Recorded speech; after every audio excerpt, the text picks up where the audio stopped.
বন্ধুরা, আমি আজকে একটি দেশি মাছের রেসিপি করব। দেশি মাছ, দেখো তোমরা এই মাছটাকে তোমরা চিনো কি না। এই মাছটা নদীর মিঠা পানির মাছ। মাছটার নাম কি তোমরা আমাকে কমেন্ট করে জানিয়ে যাও যদি তোমরা জেনে থাকো।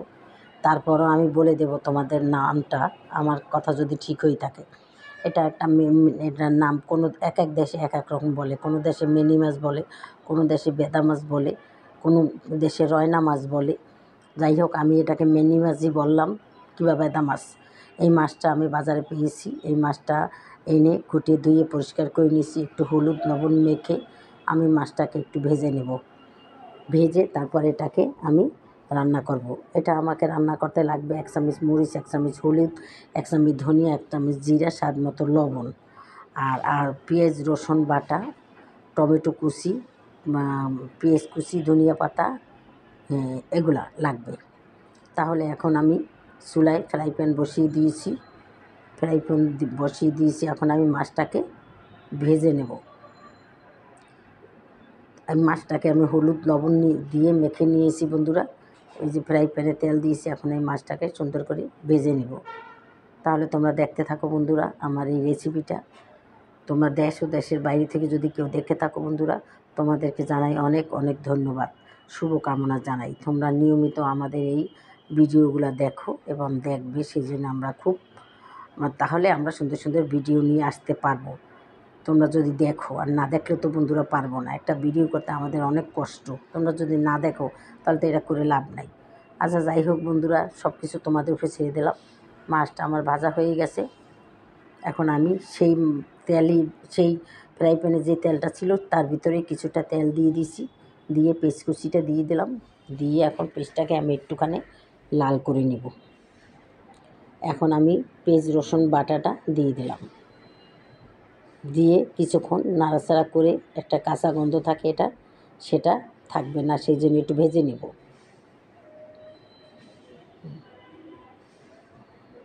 হয়ে গেছে আমার ভাজা। এখন আমি মশলাটা ঢেলে দেব। যেই মশলাটা আমি রেখেছিলাম সেইটা ঢেলে দেব। সামান্য একটুখানি পানি অ্যাড করে দিব যাতে মশলাটা না পড়ে। এখন আমি মশলাটাকে ভালো করে কষিয়ে নেব, কাঁচা গন্ধটা যেন না থাকে, আর উপরে যেন একটা তেল ওঠে। তাইলে বুঝবো আমি মশলাটা আমার কষানো হয়ে গেছে।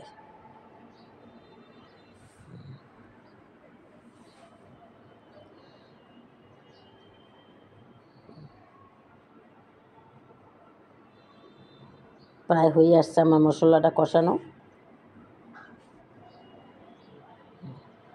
হয়ে গেছে বন্ধুরা।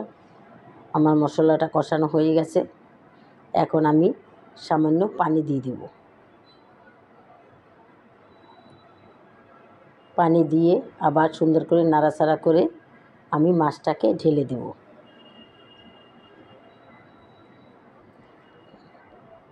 মাছটাকে অ্যাড করে দেব। মাছটা দিয়ে একটু নাড়াচাড়া করে আমি উপরে টমেটো, কাঁচামরিচ এগুলি দিয়ে দেব। একটা কাঁচামরিচ দিলাম, বেশি দিলাম না, কারণ জাল হয়ে যেতে পারে। এখন আমি একটা টমেটো কেটে দিয়ে দিলাম। আবার আমি কিছুক্ষণ ঢাকনা দিয়ে রাখবো। দেখো বন্ধুরা, কত সুন্দর লোভনীয় আমার রেসিপিটা। এই মাছের একটু ঝোল দিয়ে অনেকগুলা ভাত খাওয়া যায় বন্ধুরা। দেশি মাছ তো পাওয়া যায় না সহজে। প্রায় হয়ে আসছে বন্ধুরা আমার এই রেসিপিটা।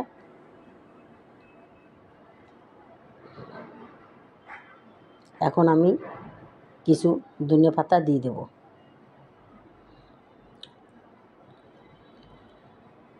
এখন বাজারে প্রচুর ধনিয়া পাতা পাওয়া যায়। যে তরকারিতে খাটবে সেইটাই দেব। সবগুলো আবার ধনিয়া পাতা দেওয়া যায় না বন্ধুরা। প্রায় হয়ে আসছে। হয়ে গেলে আমি পরিবেশন করে তোমাদের দেখাবো বন্ধুরা।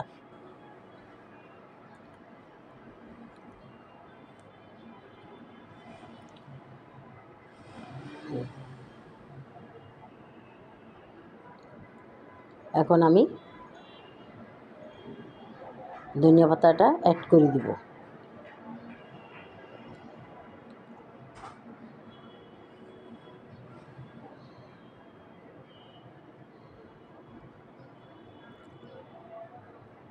আর একটু হবে বন্ধুরা মশলাটা একটুখানি একটু টানিয়ে ফেলবো, ঝোলটা একটু টানিয়ে ফেলবো, ভাজা ভাজা করে ফেলবো।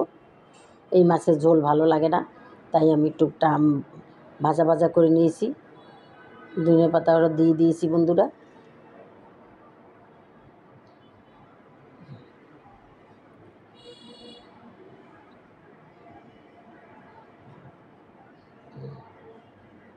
এভাবে আমি ফ্রাই প্যানটা ধরে নাড়াচাড়া করে দিব। চামিচ দিয়ে খুরসুন দিয়ে নাড়া যাবে না, মাছটা নরম প্রকৃতির মাছ, ভেঙে যাবে। তাই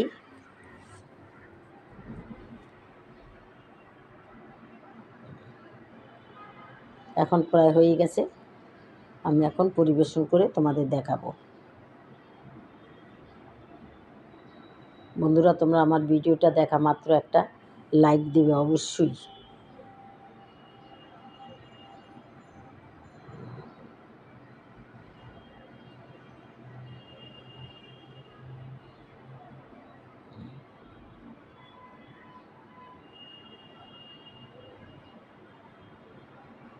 গরম গরম ভাত দিয়ে খেতে এই রেসিপিটা অনেক মজা হয়। যাই হোক বন্ধুরা, দেখো এই যে আসল রূপ, দেখো একদম ভাজা ভাজা করে ফেলছি, টমেটোগুলো দেখা যাচ্ছে, মাছগুলাও। যাই হোক বন্ধুরা, তোমাদের কাছে যদি ভালো লেগে থাকে তাহলে অবশ্যই আমাকে একটা লাইক দেবে, আর আমার চ্যানেলটাকে সাবস্ক্রাইব করে দেবে এবং শেয়ার করে দেবে। তাহলেই আমি আবার সুন্দর সুন্দর ভিডিও নিয়ে আসব। তাহলে আজকের মতো রাখি বন্ধুরা। খোদা হাফেজ, আসসালামু আলাইকুম।